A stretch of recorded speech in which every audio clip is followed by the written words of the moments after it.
This is Karen with newclevelandradio.net, and it is time for What in the World with Paul Seaburn. He's the guy with the white beard smiling. It's not Santa Claus. And John Donalo with his trusty globe. And we are here on YouTube Live. So those of you who are listening in the future, go to YouTube.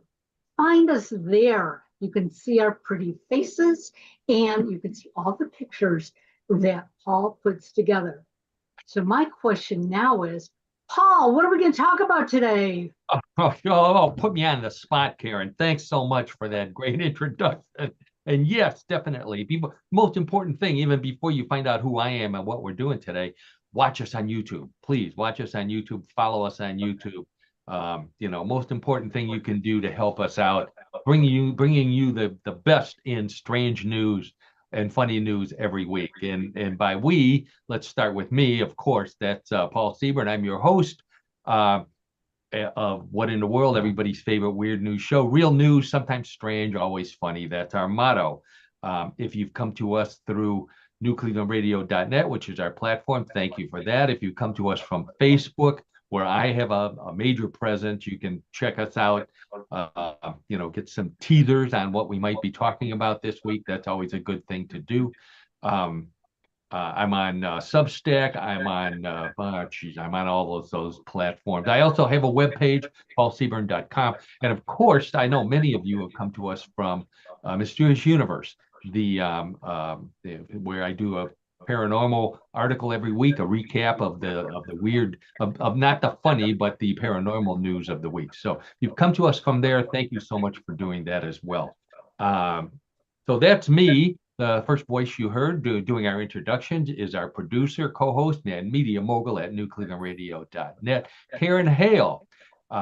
Karen is running the boards and making sure we're uploaded to all those platforms like YouTube and Spotify and all the great places you like to find us. Karen is also one of our sponsors through Yes I Can Coaching with Karen. So please check out newclevelandradio.net for all the information on her coaching services, on the other great podcast that she has. We are unique, we being What in the World, in the comedy and weird news portion of Karen's offering. She has a lot of other things that are in more in the line of self-help and communications and those other types of categories of podcasts. So check those out. You can get more information on our other sponsor, Cassandra Kubinski, a very wonderful musician. I think there's a link there where you can hear her playing Joni Mitchell's Both Sides Now. What a beautiful rendition she does. So I'm going to take a break here and let's see. I've checked my script and see where we're at. The voice you hear in your other ear is none other than my old buddy, John Donalo, our co-host, color commentator, host of What in the World of Sports with John Donalo. My buddy since college. We're fraternity brothers, and we've been friends ever since. John knows more about sports than anybody, so that's why he's here. How you doing this week, John? Well, I'm doing well, Paul. Thanks for the great introduction. I mean, I don't know if I can live up to the billing this week, but I'll try my best. John. You don't, but we just do that to make you feel better, because we pay you so little. Looking forward to having a great show with everyone today. Yeah, definitely, John. But regular listeners know that John's a big Cleveland sports fan, as we all are, but no one is as big as John. He has no Cleveland paraphernalia on today. Let's just say that's a statement on the state of sports in Cleveland at the moment. Hopefully, I think that's pretty accurate, Paul. Yeah. I think that's accurate. Hopefully that'll change. And I want to remind everybody again, tune into What in the World. When you tune into What in the World, you don't hear about politics, you don't hear about business, you don't hear about religion. We stay away from all the controversial subjects, and we have fun with sports, but we don't cover sports. So, we do have some fun, cool sports stories, usually world records or unusual activities. We got a bunch of them today, so please, don't be misled by that. John has a good weird sport coming up for us. So Karen asked me at the beginning, before I started rambling on here, what we're going to talk about. Let's check it out. Strange things to do with bowling balls and the worst way to tour the Eiffel Tower. Wait do you see how this guy checks out the Eiffel Tower. Places where you'll find soup in your coffee and barbecue in your deodorant. Oh, That's all strange. All very strange. I know, John, get that globe ready to spin for these Okay, here. sure. Why plumbing is the funniest profession and why you shouldn't pet dogs in Australia. We have all kinds of, this is sometimes our stories are funny. They're also good advice, good travel advice, or, we've done Christmas shopping advice. So we're not doing that today, but this is for if you're traveling to Australia. The world's smallest theater and the world's least believable UFO. So UFO fans, you'll want to check that one out. Let's see what else. We got some more odd news. We got more trivia, some more strange sports. John's got a great one for us this week. And then at the end of the show, everybody knows we play everyone's favorite weird news game, Bluff the co-host. So you'll want to stick around for that and play along with us. All right, real news, sometimes strange, always funny. Let's start with the first real news story. So I mentioned the world record. There's this guy in Idaho. Now, he's in the news all the time. He doesn't need What in the World's help anymore to become famous. His name is David Rush, and he currently has the world record for the most world records. That's what he does. I don't know if he has a job. Hard to beat that, it sounds like. Yeah, Wow. I don't think he's retired. He looks too young to be retired. What he does is he sets world records. And I tend to ignore them now because they're like spitting against the wall. Most times you can spit against the wall. Who cares? But the latest one he set caught my eye. He's what did I think? He calls himself a serial world record holder. And I thought, oh, well, yeah, did you eat the most cereal or the most kinds of cereal? He doesn't have Little that. play on words there, Paul. Very nice. That's what he should do, John. Makes sense. Makes sense. Yeah. So this one, he set a new world. Oh, let's while I'm thinking about it, for our YouTube people, the only reason why we ask you to watch on YouTube is because we have pictures to go along with this. So there's our logo. There's our other sponsor, my book, What Would You Say to a Naked Space Alien? My latest book, my favorite stories about aliens from around the world, all around the universe. You've never heard more unusual or funnier stories than you'll hear in that book. So it's available on Amazon. You find out more information on my Facebook page or on paulseaburn.com. Okay, last plug of the day. Now let's check this guy out. So here he is, David Rush, set a new world record for riding a unicycle while carrying bowling balls. Who knew that the Guinness people were interested in this? But there he is. He rode around on a unicycle holding 7 bowling balls without help for 10 seconds. That was the minimum he had to go, 10 seconds. He said he could have gone even longer than that, but he didn't see the gutter, and No. all the balls ended up in there. He had his fingers in some of the holes, not in all of them, but he has his fingers in some of them. You don't want to know how he trained for doing that. But let's just say he spent a lot of time at the ball washer at the bowling alley. And again, I don't want to know how he did it, but he also, his parish priest said he got tired of him coming to confession every week. So he just gave him a blanket penance for whatever it was he was doing with the bowling ball. Just say 10 Our Fathers while riding a unicycle and you'll be fine. Oh boy.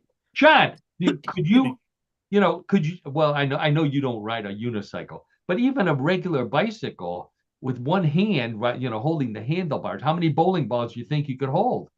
I would be hard pressed to hold one, I think. I mean, at least right now. I mean, but that is somewhat of a feat. I think in one sense, to your point, like who cares that he did this? But the other side of the coin is he's done it, right? He was able to master have the ability, I should say, to carry these bowling balls while being on a unicycle. So it breaks both ways. Yeah, that's right. Well put. And I agree with you. If I could hold one, I have a hard time holding one and walking towards the line. So, Oh, right, exactly. Excuse me. so you don't see me bowling any 300 games, maybe 300 for the month. Okay, so we got another bicycle world record here. I think this is, for us, this is a world record. This is the first time we've had two bicycle world records on the same show. So this one comes from France. John, point out France on your globe over there. Be happy to, Paul. France is here in the in northern Europe, hemisphere. Right? It's right there. Okay. Right For there. those Oh, who and can see, close it's to the right top there. of the globe. Yeah, okay. Well, right there, yes. So French cyclist Orléans Fontenoy is his name. It's a he. Set a Guinness World Record for the fastest time to ride a bike to the second floor of the Eiffel Tower. That's right. He rode a bike up the stairs of the Eiffel Tower. Here he is right here doing that feat that he's turning to get to even more stairs. He climbed 686 steps on a bicycle in 12 minutes and 30 seconds. Now, he's also in his spare time, he's also the fastest DoorDash cyclist in Paris. Yeah, simply because he can ride up the fire escapes and get to your door faster than the guys that have to get off and go in the elevator. Wow. You only, I didn't realize this, and I've been to the Eiffel Tower. You can only go to the second floor. Now, the second floor is still pretty high up, but once you get to that level, you can't take the stairs anymore. You have to take an elevator. So that'd be a pretty bogus world record if he just rode the elevator up on his bicycle. So he said that while going up there, the hardest part was ringing the bell all the time to get the American tourists to get out of his way as he hopped up. You know how we are when we go touring. He's lucky he lives in France, though, because the public health system there offers free extraction of bicycle seats. So, he's been training, and you know how he does this, John? He doesn't really ride. He hops. I saw a video of him. He's sitting on the bike and he's not falling off, and he kind of hops from step to step. I don't know. I mean, That's kind of amazing. He's able to do that like that by hopping. I'm guessing he holds the world record for the most hemorrhoids as well, or maybe the biggest. Oh my gosh. That's more information, I think, Paul, that we need to know. Yeah, right. It's a painful sport. This is one of those kids don't try this at home kind of sports. Oh, definitely. Although, I think he's been customer of the month for Preparation H for months and months and months. So he's got to do something. You wonder sometimes how people find the time and the incentive and initiative to practice doing these kinds of things in order to break these records. And even though it's only 12 minutes, that's my butt hurts after 12 minutes on my stationary bike. So, and I'm not even hopping up. Now this is quite a physical feat. You have to recognize that, I think. Yeah. I agree. Okay. So regular listeners know not only do we like weird world records on the show, we also like weird food. So and that means, John, we're going to Japan for our first story. Japan is just a treasure trove of just strange, weird, unlikely foods. Let's put it that way. Exactly. And we're not picking on the Japanese. I've tasted many of the foods that we talk about. They taste great, but the first time you experience them, they are weird. And wait till you hear this one. So Starbucks in Japan, the worldwide coffee chain is now selling Soupachinos. Soupachino. Ooh. Now, I thought Soupachino were the weird neighbors on the Godfather movies. Remember that they live next door. Mama Soupachino used to give little Fredo and Sonny and Michael a little bit of soup, and then to keep them from shooting up her windows or whatever it is they do. When they were little gangsters before they grew up to be the mob. So that's not what it is.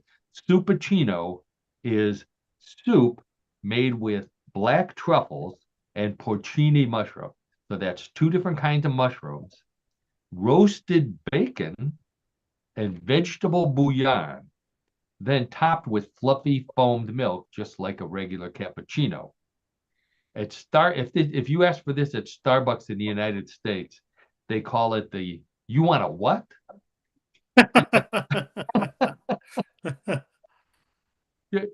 Does that sound tasty to you, John? Oh, I, no. Karen, go ahead first. Karen, let's It, hear what you it, have to sa- say.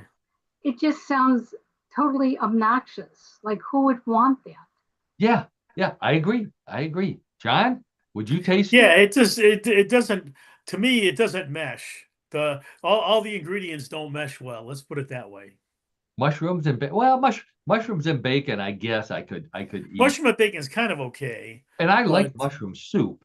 But you're right, Karen. I agree. And John, the combination of all those things, plus being in the home of the world capital of coffee, Starbucks, it just doesn't connect. Even though Yeah. so what if it's in a coffee cup? It's not coffee. mhm, Mushroom soup. right. Yeah. So here's a way to describe it. Suppuccino is a fluffy, fluffy cappuccino style soup made with truffle. Oh, I said, then topped with fluffy foam milk. Uh, if pigs come in, they have truffle pigs that go looking for the truffles. They said if a pig wants to come in, they'll serve them. They have a special for pigs, which is just the flat double shroom hold the bacon, because Oh, well, obviously yeah, I can understand why. getting a little close to home there, huh, John? Mhm. Uh, Oh, definitely, definitely. so one store that doesn't even bother with coffee anymore. They serve only suppuccinos. So they had their changed the name from Starbucks to Starburps. Um, No. yeah, I know. Do you know what'll get you thrown out of one of these Starbucks in Japan? If you order a pumpkin spice suppuccino. Oh, yeah.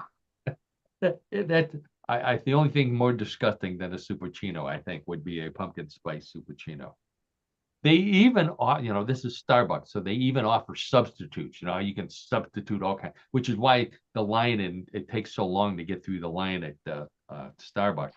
You can get it with soy milk instead of regular milk.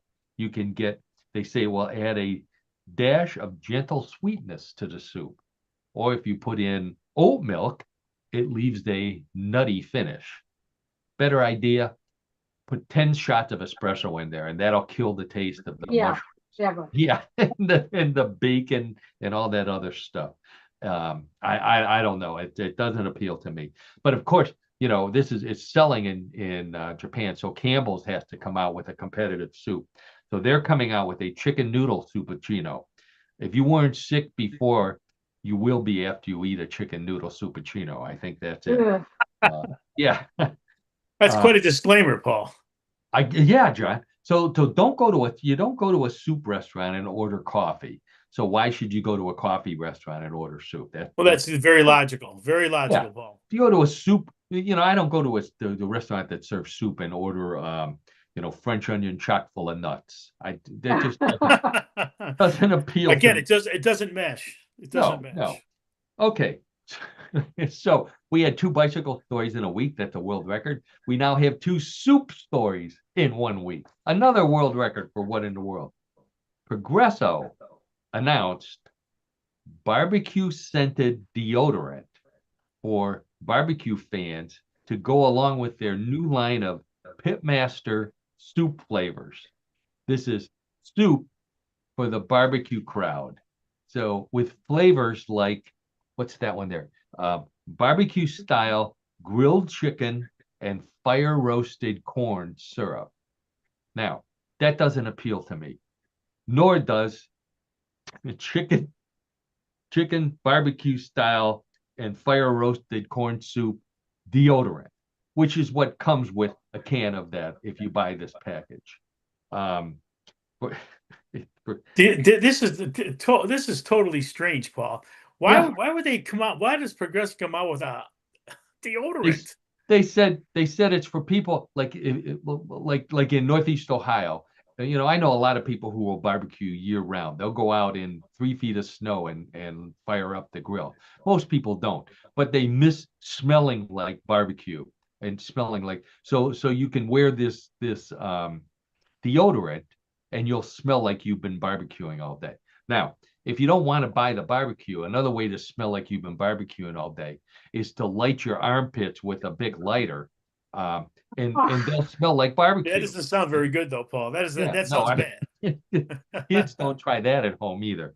My soup, I like soup. My soup used to smell like barbecue too until I learned how to use the time setting on my microwave, and I didn't cook it as long as I was. Not to be outdone, this is so popular. Old Spice is coming out with a soup that smells like their best-selling cologne, and they're calling it Old Minestrone. Oh, well, do you have Oh, the horn? Do you have the horn Oh, nearby? I haven't hit the horn. That one, first time for the horn there, John. You've been holding out. Yes, So yes. you can get them both in something called the Pit Kit. That's what they call it, the Pit Kit. Soup and barbecue deodorant. Oh boy. Yeah, $15. Get you a can of soup and a roll-on deodorant. Plus, includes shipping. So that you would think that's not a bad deal. I don't know. Why not just buy the soup? Go to the store, buy the soup, and rub that under your arms. I think that might work too. Well, yeah, I guess that would work too, right? I don't know if you Yeah. necessarily need to have the Or deodorant, but sure. And if you yeah. don't want to do any of that, when you're done grilling, save the ashes and then just roll around in those, and you'll smell like barbecue the next day. Um, Ay. obviously, John, you don't care if you smell like barbecue or not. You just No, want I to. mean, if I do, I do. I mean, that's part of the thing of grilling, right? I mean, I think it's okay. Yeah, Yeah, the thrill of the grill. That's what it is. It's the thrill of sure. the grill. So, I'm a terrible barbecuer. That's why I don't do it very often. So I would smell like burnt hot dog. That's pretty much what I would, which I don't really Oh, want to smell like burnt hot dogs. Um, which, by the way, I don't know if you do you remember that? That was one of my nicknames in college, burnt hot dog. Um, I think no. it had something to do with both my athletic ability and my extracurricular activities. Uh, Oh, okay. All right. the Okay. burnt hot dog, yeah. Okay, let's move on to Australia. John, spin that globe. We'll show a different Oh side yeah, of we're the going to the Pacific southern Ocean. hemisphere. We're going to the southern hemisphere, and we're going there, and we're going to. Let me point it out to you: Australia, the continent, Australia. and the nation. That's right. That's largest island in the world. Okay. Thank you. The state government in Queensland, Australia is considering a change in the law that would allow for dingoes to be considered household pets. Here's a nice picture of a dingo. Looks almost like a dog. That is the highest apex predator on the continent of Australia. And they want to let them turn them into pets. This is crazy. Do you remember that movie about the dingo took the baby away? But that was a while ago, though, right? I mean, I don't think that was recent, Paul. Well, Was but it it? was based on a true story. I was wondering if you remember the name. The name of it was No, I don't. I'm sorry. A Cry in the Dark, 1988. Yeah, it was quite a while Okay. ago. Based Hmm. on a true story of Azaria Chamberlain.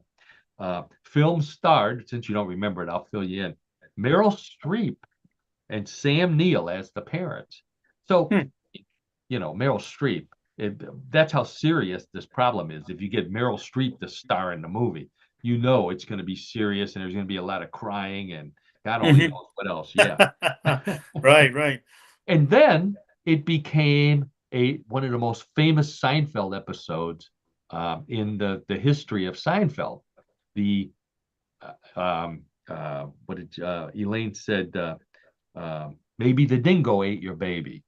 So I don't know if you remember that. I'm a big Seinfeld fan. I'm a Seinfeld fan too, but I don't remember that specific line by Oh, Elaine. okay. Well, this was an episode called The Stranded, which had nothing to do with dingoes. But George gets invited to a party with his girlfriend. He doesn't want to go alone, so he brings Elaine and Jerry along. They don't know anybody there. So and then George goes up to the bedroom with his girlfriend. So they're stranded. That's the theme of it.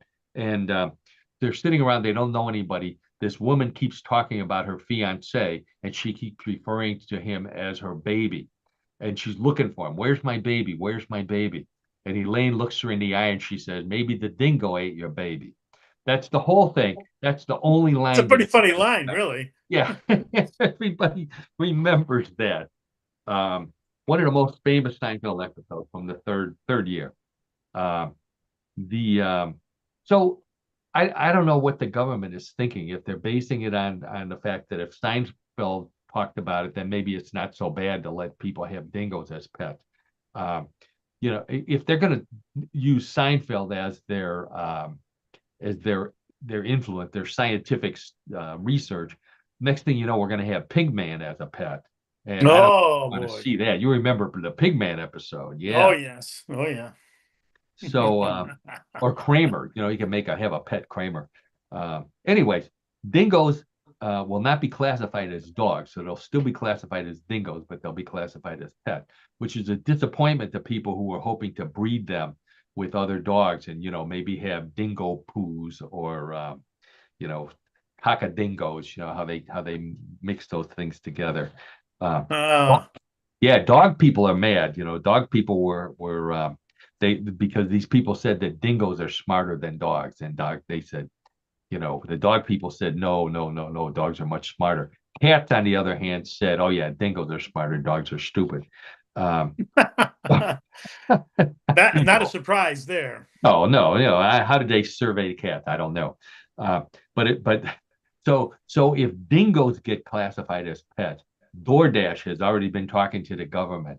They want to get kangaroos classified as pets, and then they're going to use them to deliver, to house it, deliver food to house it. They don't have to hire people anymore. They can just use kangaroos. We'll see. I don't know. Okay, that was a long way to go there. So this story, this one absolutely blew me away. This is one of those, where did they come up with these things? This guy's a musical inventor. His name is Philip Kaplan, and he has invented, get ready, a wearable emergency subwoofer. John, what's a subwoofer? It's something that you use in your audio system to improve your sound. Wow. Oh, see, I thought it was a backup watchdog, your subwoofer. Okay. Seems to connect there. That You're also. right, John. You're right. So here it is. Here he is. He's wearing it. He calls it the tactical subwoofer, the huge speaker on straps, like a backpack, only on his front. So it'd be a front pack. Carry it wherever more bass is needed. That's the pitch.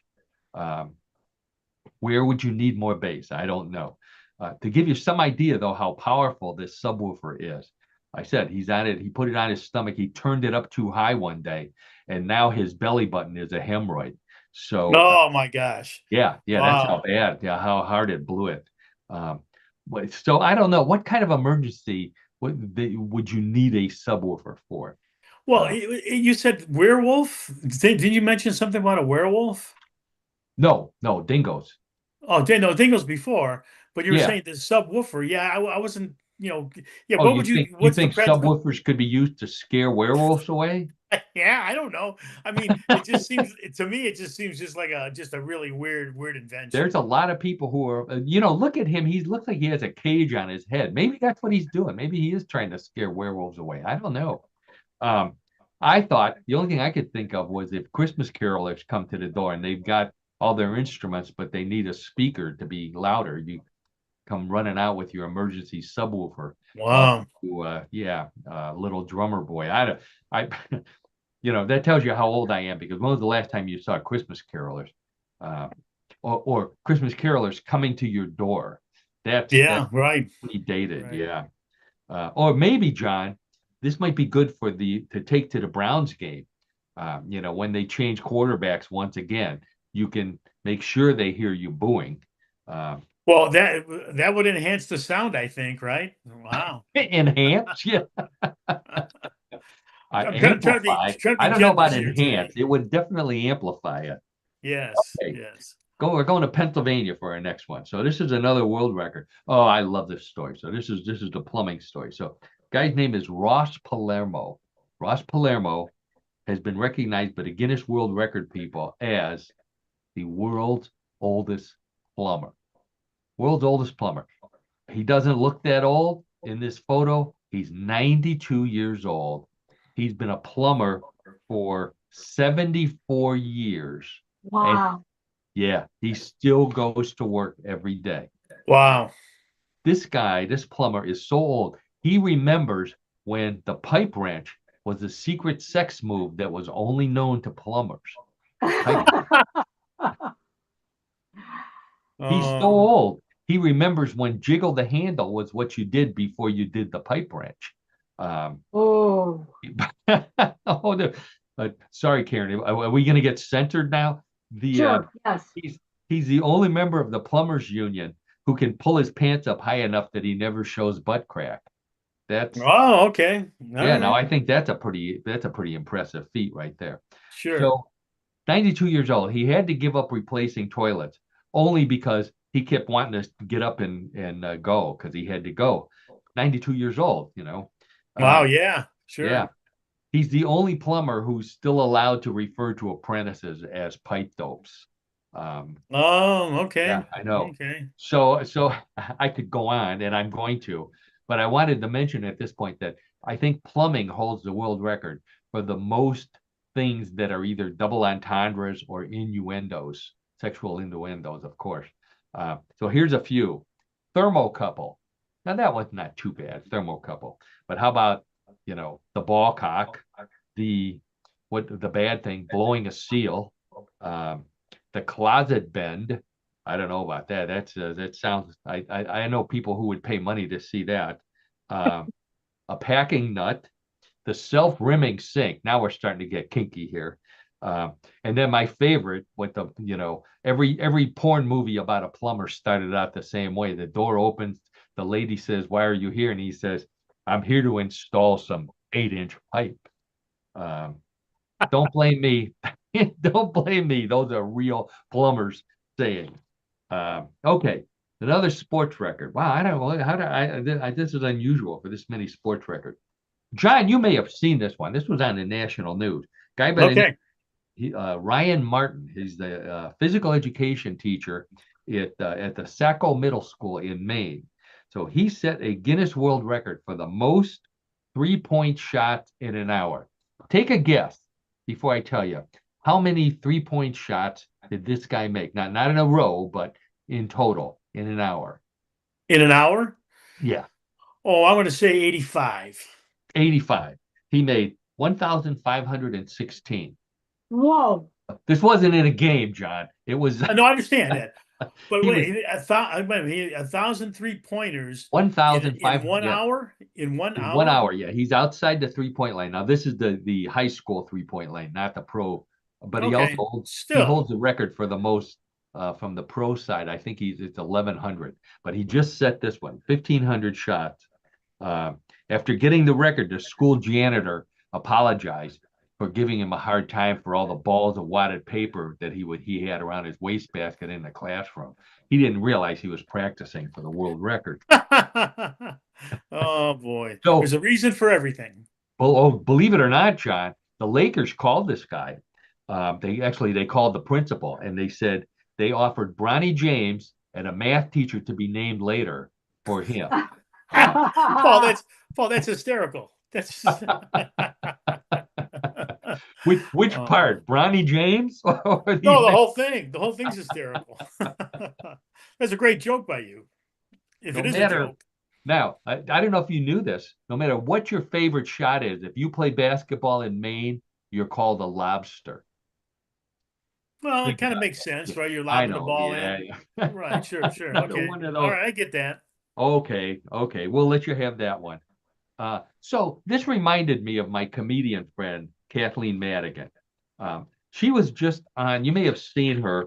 She was just on the Kelly Clarkson show. I think I have a picture of Kathleen if you're not familiar with her. There she is. Very funny comedian, very clean. She talks about her family. That's what she's most well known for. She grew up in Missouri, St. Louis, and she's just got the funniest, absolutely funniest family stories. Her family hates her because anything that they do ends up in her act. But I didn't know this until I watched her on Kelly Clarkson. But Kathleen was a phenomenal basketball player in grade school and in high school until she stopped growing. And unfortunately, she stopped growing at just over 5 feet tall. which, Whoa. yeah, even in women's basketball is somewhat of a liability. However, she was their top free throw shooter, and she used to shoot free throws underhand. We'll talk about that in a second. But she was so good that she entered a state championship when she was like a freshman in high school and won the state championship, setting the state record for the most free throws. I think it was in a row. And so she says, "Here I am. I'm 13 years old. We go to the big championship, and the prize for 13-year-olds shooting free throws is a trophy and a bottle of wine." Oh, Well, the bottle of wine, she has to get to her parents, maybe. I don't know. Exactly. That was, she wanted the bottle of wine. It's a typical budding comedian. And of course, her parents took it and drank it. So she still has the trophy. She showed a picture of it on Kelly Clarkson. But that brings me to our trivia section for the day, John. She shot her free throws underhand, something you never see anymore. So who were the top underhand free throw shooters in the NBA? There's Well, three that are Yes, the most well known. okay. Well, Rick Barry is one of them. Rick Barry, yes.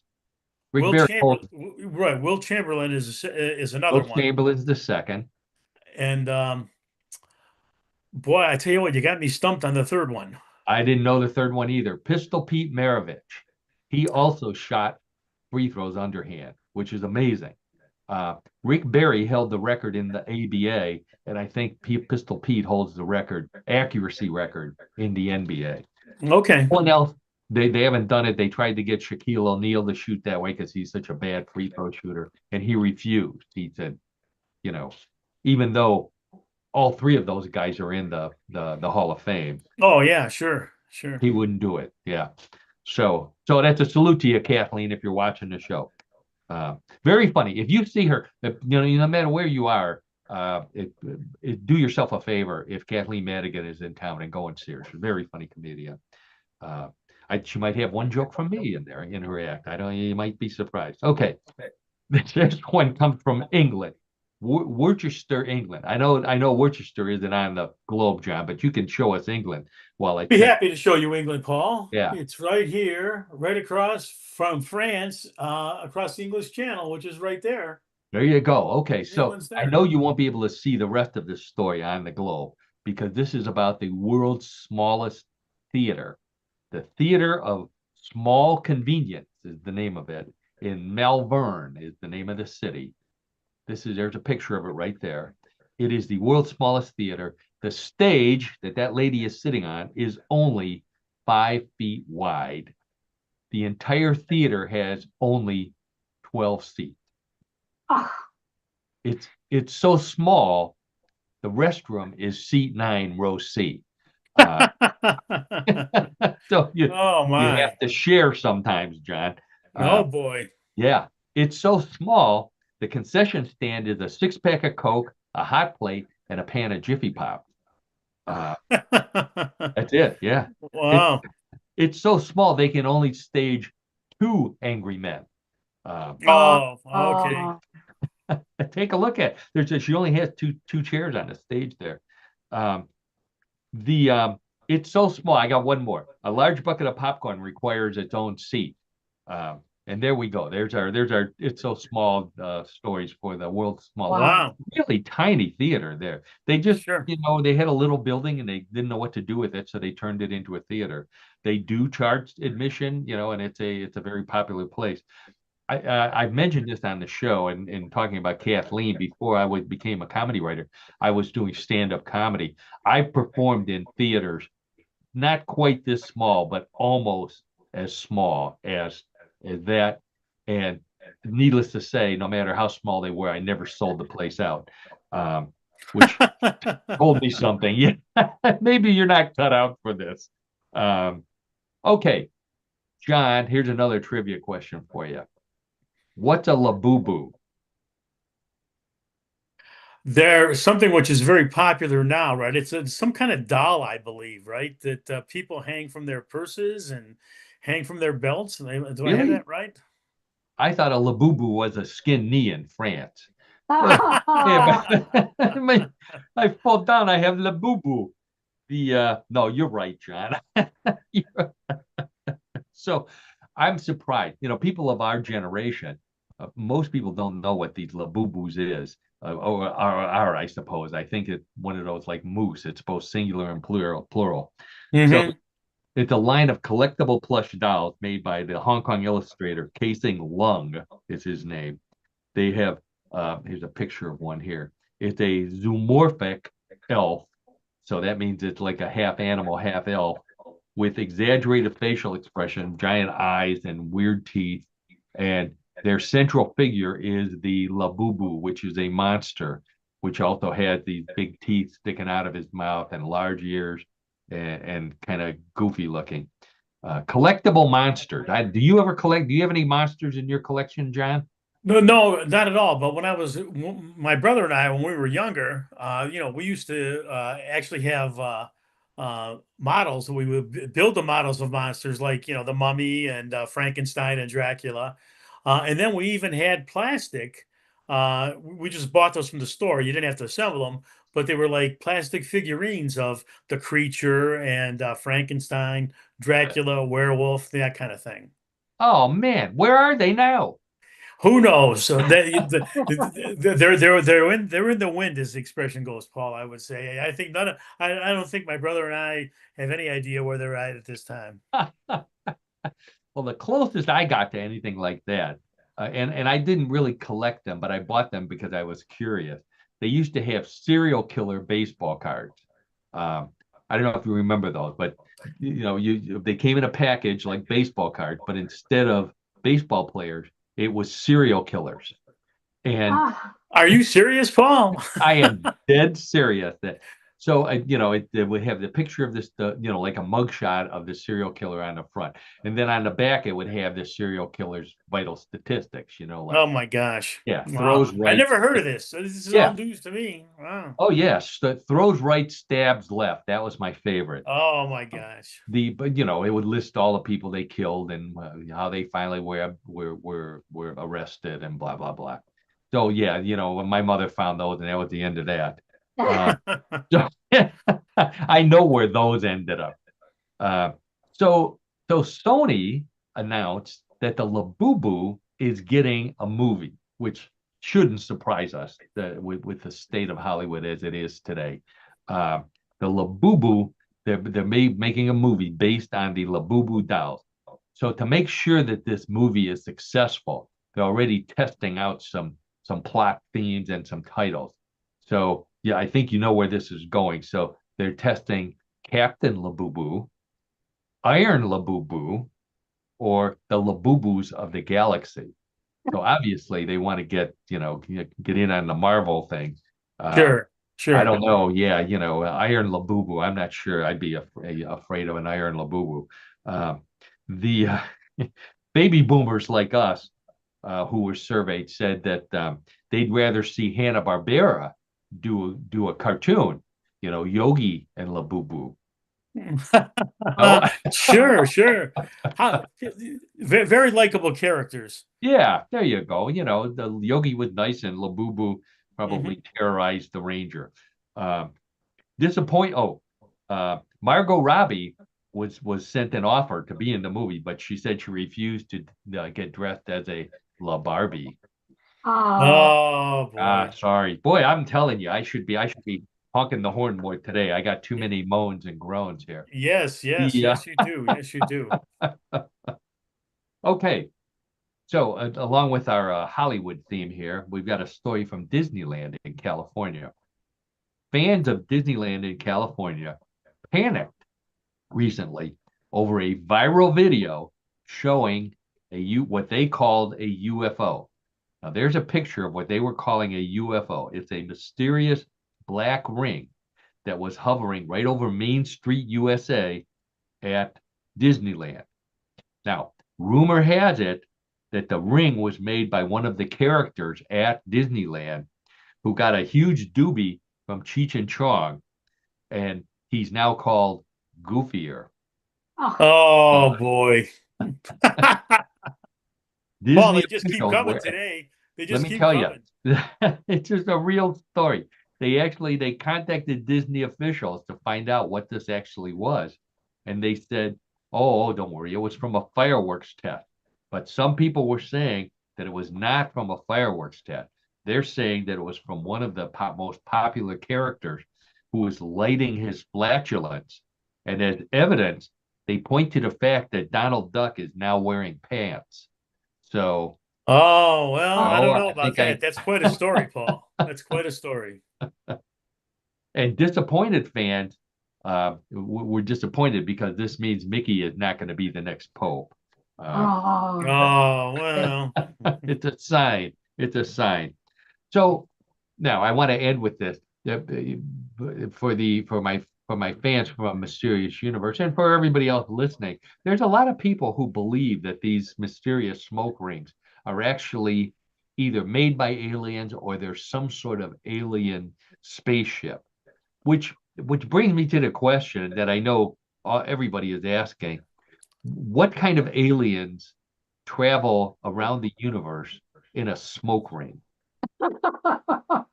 Yeah, I don't know. No, That's a question to ponder. it is. The only thing I could think of would be the Marlboro alien. okay. Oh, yeah, well, smoke ring, right? I Sure, sure. guess, yeah, I can't think of anything else. But this is Disney, so they're going to try and take advantage of this, and they're saying, well, maybe we'll use it to promote a cartoon that Mickey is in. Um, and instead of a cloud of dust behind Mickey, there's a smoke ring. But I don't think that'll work. And Mickey never runs anyways. I don't know if you noticed this in the cartoon.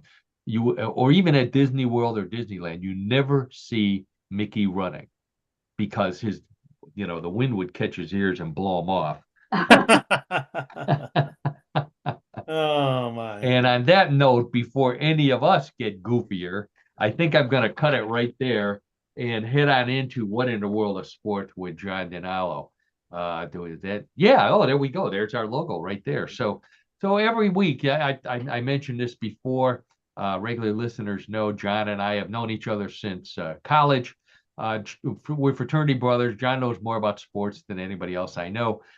Big sports fan. So when it comes to strange sports, he's the guy we turn to. And I say, John, find me a sport that meets the theme, real sport, sometimes strange, always funny. The regular listeners know every week John comes up with another one. I know for a fact he has a really good one this week. So, John, take it away. I will, Paul. Thanks again for the introduction. Appreciate that.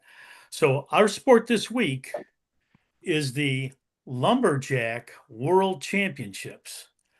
Oh, And these championships are held annually in the town of Hayward, Wisconsin. The 3-day event began back in 1960 and is held in a facility called the Lumberjack Bowl. And the activity will draw at least 12,000 spectators each year. wow. Let me explain. There are 21 events for both men and women to compete for over $75,000 in prize money. Contestants come from a wide variety of countries, including Canada, Ireland, Australia, Wales, the Czech Republic, Spain, Japan, Belgium, New Zealand, and the United States, with over 30 of the United States being represented by participants each year. The events include sawing, chopping, log rolling, and climbing to test the strength and agility of over 100 competitors. Wow. Now, the 2025 competition recently saw the largest number of lumberjills, which are ladies who compete in these games, with both the male and female timber athletes virtually dead even in terms of numbers. So Wow. there was an equal number of women to men that competed in 2025, which is the first year that that ever happened. And they call them lumberjills. Lumberjills, yes. Lumberjills. That's Okay. kind of a catchy phrase. So, in the women's events, there is a women's single butt competition in which competitors saw through a 16-inch diameter white pine log for the fastest time, Wow. and the woman's underhand chop, in which the contestants use a single bit pinned axe to chop through a horizontal aspen log. There's also women's log rolling and the women's boom run. And in these competitions, in these contests, each competitor must step off the log rolling dock, running across a chain of log rolling logs to the chopping dock, circling a specified competition station, and crossing the pond on the boom logs back to the log rolling dock. Wow. So it's very, very involved, and it's very, very much a process that these competitors go through in competing here. Amazing. Um, Yeah. yeah. Now, for the women, there's also the Jill and Jill, which is a contest where teams of two women compete against each other for the best time in cutting through a 20-inch white pine log. Wow. For the men's events, there is the log rolling and boom run. They also have the underhand block chop, the standing block chop, and the springboard chop, where contestants climb a height of 9 feet to a height of 9 feet using two springboard placements and then chop through a 12-inch diameter aspen log mounted on the top of a spar pole. That looks awfully dangerous. Oh, very much so. Very And much so. these are, to interject for a second, these are all work related. These are things that are pretty close to what a lumberjack and a lumberjill actually do Oh, for sure. yeah. It is for sure. Wow. Okay. Also in the men's events, there's the single buck, in which a single sawyer uses a one-man bucking saw to cut through a 20-inch diameter white pine log. And then also the hot saw competition, where a single sawyer does the same with a power saw. A power saw. They actually let them use power saw, chainsaws. Yeah. Wow. That is true. Now, in the most scary categories for the men, there is the 60-foot speed climb and the 90-foot speed climb, where a competitor scales a 60-foot or 90-foot cedar pole and returns to the ground against time. Wow. 90 foot. Wow. That's Yeah, 90 feet and 60 feet, right? yeah. Yeah, only for the men, though. Now, the Lumberjack World Championships sound exciting, but they also sound exhausting. Yeah. Think about these competitors the next time that you put on a flannel shirt and then eat a bowl of Dinty Moore beef stew. Oh Oh, yeah. Oh man, that's a great lumberjack logo there. Yeah. Sure, Boy, sure. I Yeah, bet you they eat it. I mean, you'd have to eat an awful lot of Denny Moore stew to do some of this competition. but but yeah, but Paul and Karen, and audience, it truly is. The more that I looked into this sport, it's really exhausting. I Yeah, mean, these people are sawing through, uh, you know, uh, logs that are 20 inches in diameter. yeah, And most of them are doing it by hand. They're not doing it, through the use of a power saw. right. I Um, didn't see, looking through those photos, I didn't see any power saws or chainsaws. Everybody seemed to be using regular axes and regular saws. right, right. But yeah, Boy, amazing. Yeah. and they're not bodybuilders. They just look like No, strong no. people. Yeah, No, like you said, Paul, a lot of them, they actually, in their profession or what they do in their occupation, is they are lumberjacks. yeah.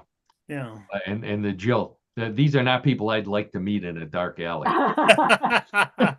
Even if they don't have an Oh, axe, they just look too strong and too they know moves I don't, obviously. Um, oh, what a it's nice, and I'm sure there's other sports that have evolved from real jobs, but boy, this is probably the best one right here. oh, sure. I Best think it is. Yeah. example.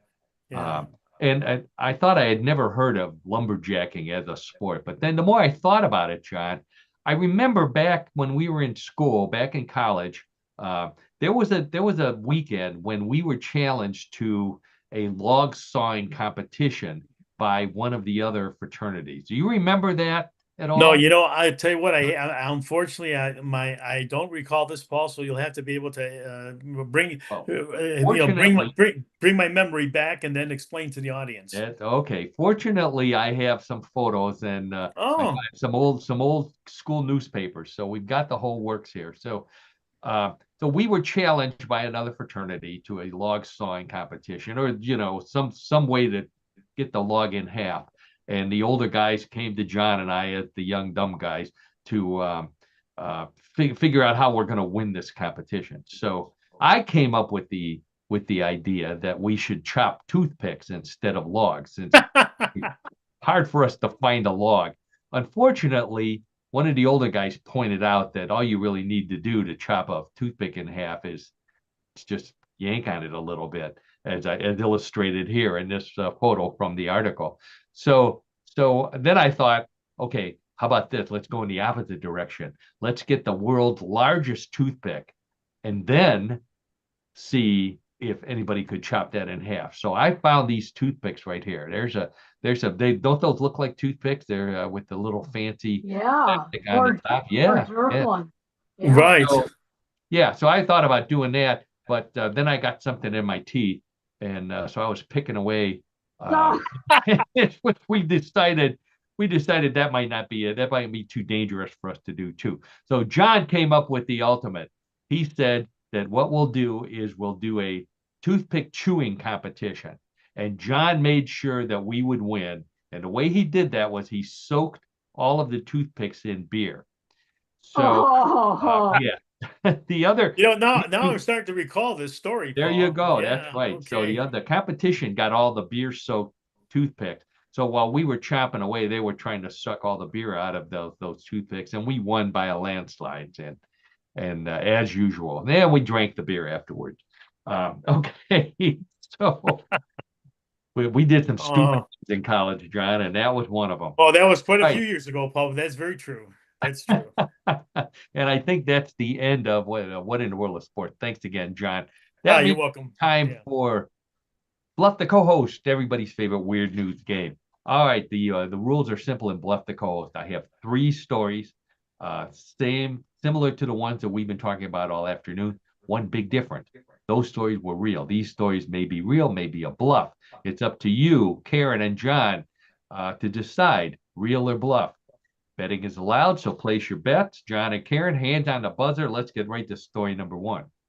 The movie Mamma Mia is set in Greece, but that hasn't stopped the town of Manarola in Italy from trying to capitalize on the film in order to increase tourism.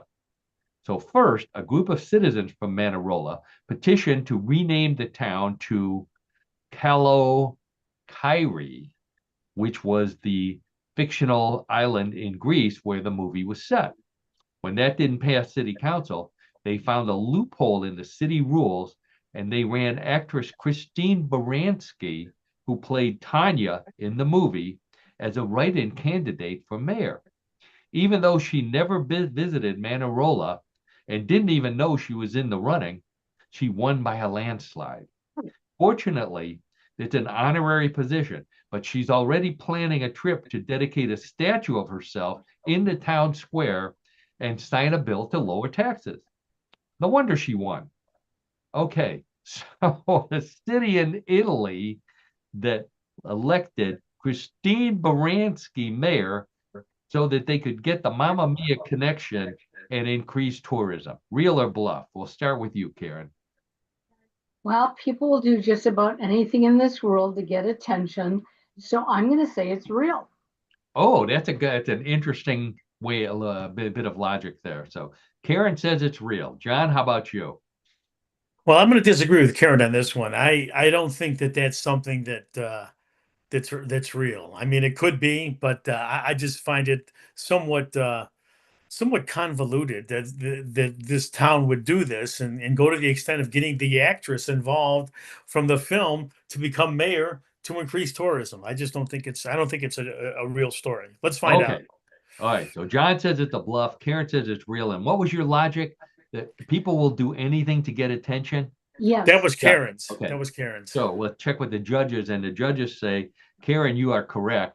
that is a Oh my not only gosh. Well, and the congrats, Karen. Yep. Wow. Not only is that a bluff, and not only did the person who did this to get attention, it was my lovely wife Donna, who submitted that story to me and said, "Here's a bluff the co-host for you." So, I love her. Thank you, Donna. so I'll Wow. give her credit where credit is due. Somebody who wanted attention on the show. Now you got it. Okay, scores 1-0. Karen's in the lead. Let's now wait a minute. Karen said it was a real story, right? Yeah. Yeah, right. You said it was real. John said it was a bluff. I It said is a bluff. bluff. I'm sorry. Oh, I Okay. got all excited because I was responsible for giving my wife credit. John got it right. It was a bluff. Yes, I know. Okay. Okay, Karen, you get a quarter of a point okay. Okay. for my mistake. All right, before I screw anything else up here, let's get right to story number 2. The Mogan David, oh boy, the Mogan David Wine Company has never been happy about its MD 2020 wine being referred to as Mad Dog 2020, even though the MD actually stands for Mogan David. So even though it's still sold and is popular in some places, the company has decided to change the name from MD 2020 to GB 2020 and already has a nickname, Good Boy 2020, after their current CEO's favorite dog, whose name, by the way, is Giovanni the Boxer, or GB. So GB 2020 will still be fortified like Mad Dog, but it will come in friendlier dog-related flavors and names like Setter Red, What a Good Boy White, and Rosé Roof. The company is the company is planning to roll out the Good Boy 2020 wine as soon as all of the Mad Dog is sold from its inventory. So grab a few bottles of MD 2020 while you can, because they're expected to be collector's items. Okay, so Mogan David is getting rid of Mad Dog 2020 and replacing it with Good Boy 2020. Real or bluff? We go to our collectibles guy, John Denala. What do you say, John?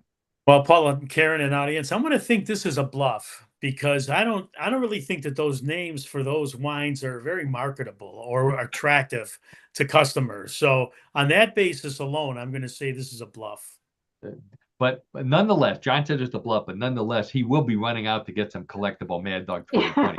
Oh yeah, exactly. I mean, for my collection of everything that I have, sure. In the event that this is a true story, then I'm gonna have to go do that for sure. Okay, so John says it's a bluff. I've got to make sure I get it straight here. John says it's a bluff. Karen, how about you? Well, I think it's a bluff too, because I don't think my precious Mogan David would do anything like this. So it's got to be a bluff. Of course, Karen, a connoisseur of Mogan David. Okay, so both of you say it's a bluff. Let's check with the judges, and the judges say you're both correct. That is a bluff. Okay, so Okay, good. yeah, how about that? The score is 2 to 1.25. John is still in the lead, but points are doubled in round number 3. So Karen could come roaring back with a correct answer this time around. Let's see how it goes in story number 3. Vaping has replaced smoking as the preferred way to partake of nicotine because it is slightly less harmful. But those disposable vape pens are creating far more waste than cigarette butts. To show how they can be used for something good, an inventor took some apart and found that the lithium batteries were still partially charged. So he took hundreds of discarded vape pens, used a breathing machine to see which ones still worked, then licked 700 working vape pens together with glue, wires, and duct tape into a giant 50-volt battery pack that he used to power the lights in his house, a microwave, a stove, and his computer, which he used to upload a video plus instructions so that it will inspire other people, home engineers, and rid the world of a few more used vape pens. So a guy who decided there's too many used vape pens, he figured out a way to link used vape pens together into a giant battery and power the lights in his house. Real or bluff? Karen, we'll start with you. Well, it sounds like a good use, but I think it is too convoluted for the average person to do. And I'd like to know how long it took him to do it. So I'm going to say it's a bluff. Okay, Karen says it's a bluff. John, how about you? Yeah, I agree with Karen on this one. I think it is convoluted. It's a long way around to do all these things with these discarded vape pens to get a benefit from it. So I'm going to say it's a bluff. So John says it's a bluff. It's a long way around. You know, John, there's other people besides you who have a lot of time on their hands. Oh, I understand So- that for sure. I understand that, Paul, completely. But like I said again, I just don't think this gentleman did that. But Okay, let's so find out. so both of you say that's a bluff. Let's check with the judges, and the judges say, sorry, that's a real story. Oh boy. And he actually towered the lights in his house as well. Now he didn't do the refrigerator, that would have killed it. But the lights, the microwave, and his computer. Wow. Okay. Yeah. All right, so Alrighty. that means this week, John is our winner. So Hey, congratulations, hooray. John. That Okay. means no Don't have studying to this study. week. Right. No, Yeah. no flashcards this week for Annette and You I. So can that's you can good. watch That's a good football. thing. Oh, well, you probably don't want to be watching football. No, I'll be watching. Oh, yeah, I'm still following our Browns. Go Browns. Go Browns. Go Browns. Yeah. All right, okay. Well, on that note, I want to thank who do I thank? I want to thank Karen Hale, our producer, media mogul at newclevelandradio.net, and co-host. Thank you for everything you do for us and all of the other podcasts on newclevelandradio.net. Also for Yes I Can Coaching and all the great benefits you provide to people in search of coaching, not just in the Cleveland area, but around the country. So kudos to that. Please subscribe to, or to at least take a look at Karen's Substack page. Lots of good advice there as well, also on her Facebook page. Then I want to thank my old buddy John Dinalo for What in the World of Sports and for our color commentary, trivia guy. Thanks as always to everything you do and for putting up with me, John. What can I say? Oh, thanks, Paul, for the kind words, and it's great to do the show every week with you and Karen. It's a lot of fun, and we really hope that the audience enjoys it, as you say, as much as we do putting it on. There you go. That's our total goal is to make sure that you have as much fun and laugh a little bit for a day than instead of watching the mainstream media and getting all the depressing news. Come to What in the World for fun, strange news every week and the goofiness of the three of us, or at least Or the jocularity. How about jocularity? jocularity. Thank you very much. That might be a more Jocularity. precise word, That's accurate word for us. if we had more time, I'd talk about the MASH episode where that came from. But we are out of time. So on that note, I want to say thanks once again to everybody out there, and we will see you next Tuesday again before Thanksgiving. So have a great one.